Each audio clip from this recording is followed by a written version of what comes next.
Welcome to our instructional video on how to judge a boulder problem. This video covers the basics of how to score, what to look out for, and we'll run through some practice videos. So what is a boulder problem? A boulder problem is a sequence of holds that the climber needs to ascend without falling to finish the problem. During a competition, a boulder problem consists of start holds, a zone, and a top. A climber is required to begin at the start holds and finish at the top without falling off. A climber is scored on the number of attempts to complete the boulder. The goal is therefore to complete all boulder problems in the least number of attempts during the allocated time. Judging begins when a climber enters the climbing area. Unless told otherwise by the head judge or jury president, climbers must face you and wait for the timer to begin. When the timer begins, climbing may start. We will now go through how to score.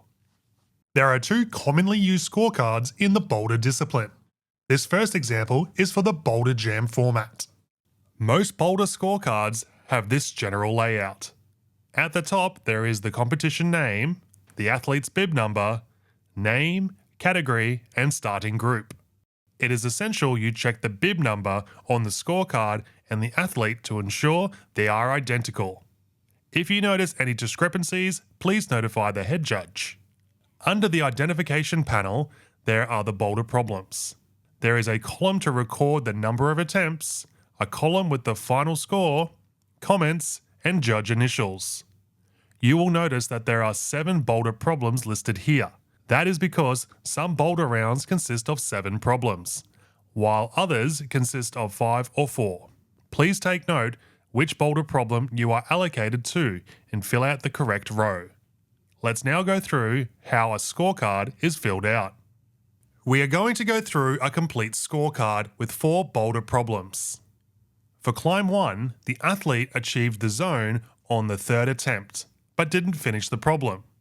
For climb 2, they flashed the climb. For climb 3, they didn't reach the zone or top, but had 4 attempts. For the 4th boulder, they got the zone on the 5th attempt and topped on the 7th. This is the second commonly used scorecard for a 5-on, 5-off boulder format. It is filled in the same way as the previous example, just kept with the judge at the designated boulder problem. We have just gone through how to score, but there are several key things to look out for while judging. We will go through each of these in more detail, but they include correct starting position, using the zone hold, controlled finish, and the number of attempts. Identifying the correct start position is crucial, as an incorrect start could count as an attempt. A climber must start with all 4 limbs on assigned start holds. They must be stable in this starting position and must not use other holds to establish themselves on starting holds.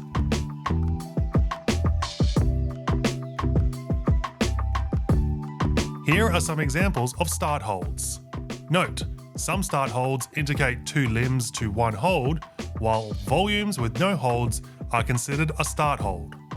In some instances, if a hold is on a volume and the start tape is coming directly from that hold, only that hold can be used and not the whole volume.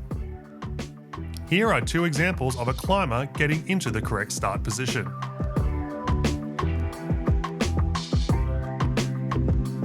Here we have 3 videos of incorrect start positions.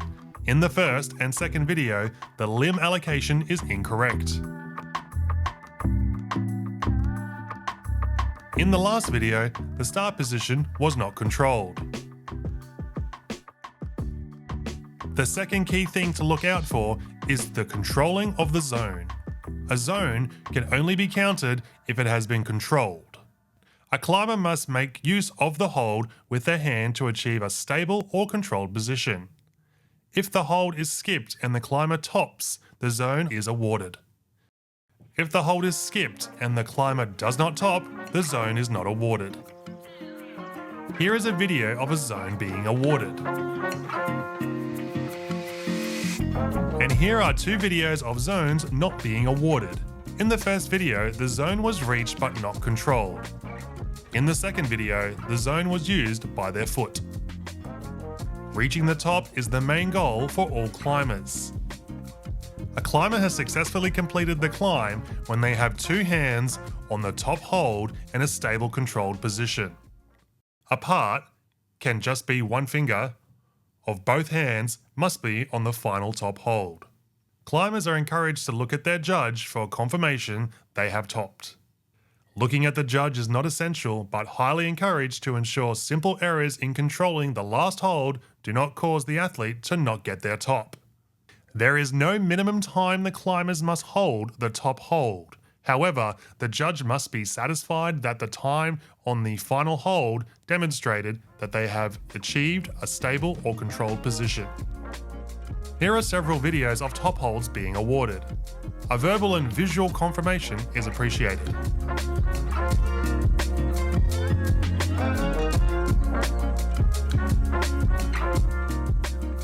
Here we have several videos of tops not being awarded.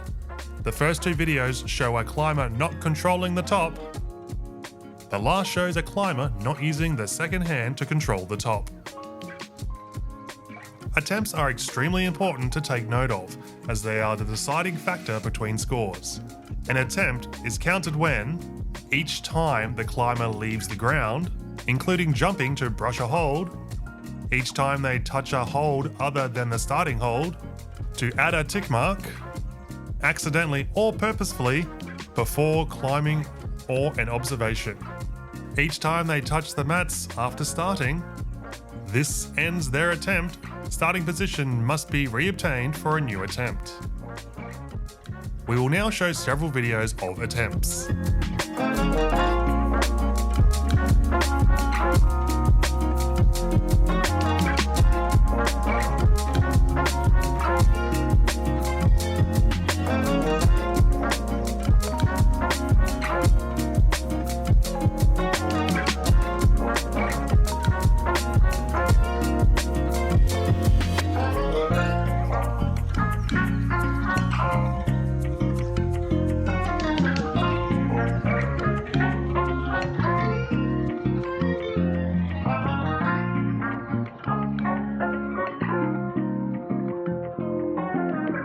So we've just covered the basics of scoring, but there are a few other ins and outs you should be aware of.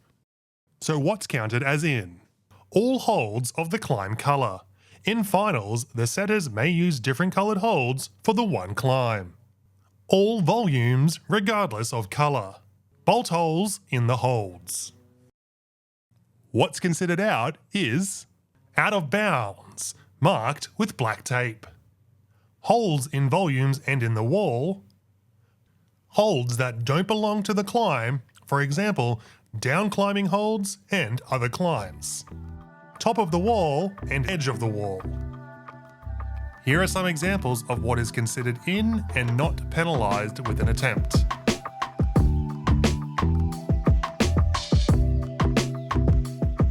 And here are several examples of what is not in.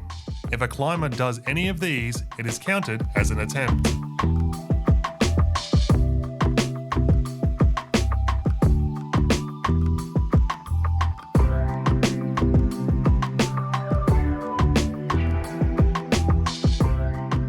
One rule that often gets confused is brushing. Only brushes provided may be used. Climbers may not use their own brushes. Climbers can brush any part of the climb they can reach without leaving the ground or making use of any hold. Climbers can request any part of the boulder be cleaned by the diligent scrubbing team. A boulder should be cleaned before a climber begins their first attempt in a World Cup format. Technical incidents, well, they do happen, so how do we identify them and what do we do about them? A technical incident is any incident which results in a disadvantage to a climber that is not the result of the climber's own actions. Most commonly, blood on the hold or spinning holds. The judge's role if there is a technical incident. Note the time in the climbing period the incident occurred. Determine if the climber wishes to continue with their attempt. If they continue, that attempt will contribute to their score. If they abandon that attempt, it will not contribute to their score. Call a route setter or a head judge over to resolve the issue. If the issue is blood on the holds, check that it has not come from the current climber. Only blood not properly cleaned from a previous climber is considered a technical. If the climber is bleeding during their attempt, they must tape appropriately to manage this during the climbing period. While judges don't have a direct involvement with isolation, they should be made aware of the following. Opening and closing of the isolation zone must be announced. Once the isolation zone is closed, climbers must remain in the isolation area until it is their turn to climb. Isolation rules whilst in the climbing zone are continued, and climbers must not gather information about a problem. Team officials may enter the isolation area. If they leave the isolation zone after isolation is closed, they may not return to the isolation zone. Climbers must not have any AV or recording equipment in the isolation zone, including smartwatches, music listening devices other than those with no connectivity ability. Breaches to the isolation protocol are taken seriously and may result in a yellow or a red card. Alright, we have gone through how to score. Let's put what we have learned into practice. We are scoring 2 climbers on their boulder problems. For simplicity, time has not been taken into consideration. For each climb, you will need to determine the following: the number of attempts to achieve the zone and the number of attempts to achieve the top. Remember, at the end of the video, if they do not reach the zone or top, the number of attempts is written as 0.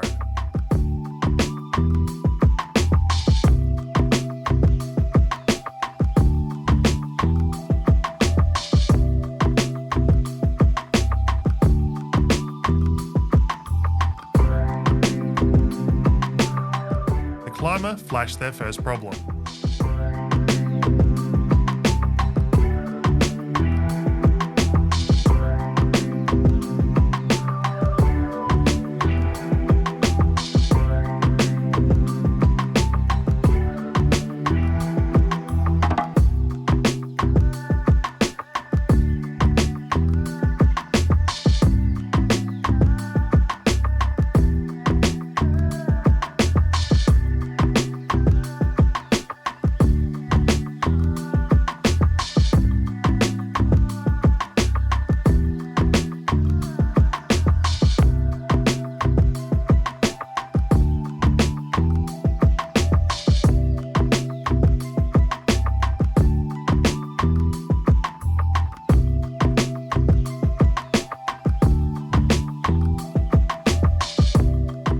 On the second boulder, they did not reach the top, but achieved the zone of their 4th attempt.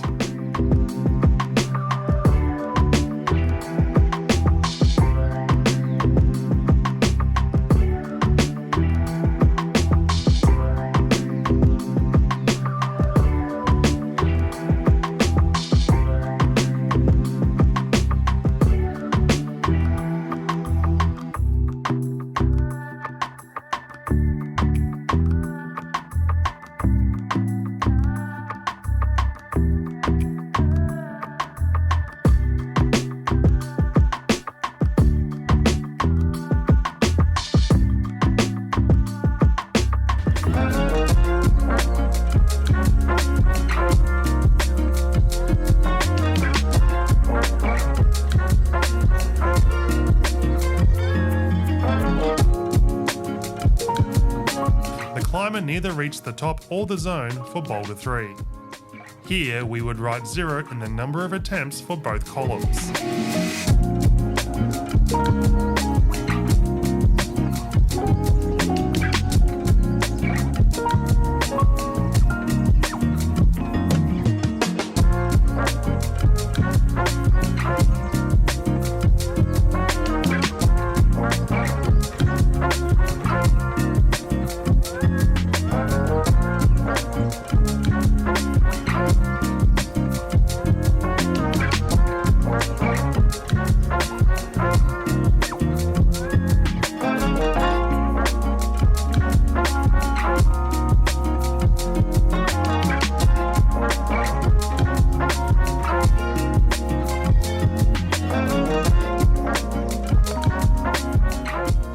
On this last climb, a climber flashed the zone and reached the top on their 3rd attempt. That's it for our instructional How to Boulder video. We hope you enjoyed it. We wanted to give a shout out to ICP for allowing us to use their space to film, and our climbers Beck and Mitch. This video was funded by the Queensland Government Department of Tourism, Innovation and Sport. And this video was brought to you by Sports Climbing Queensland and Positive Studios.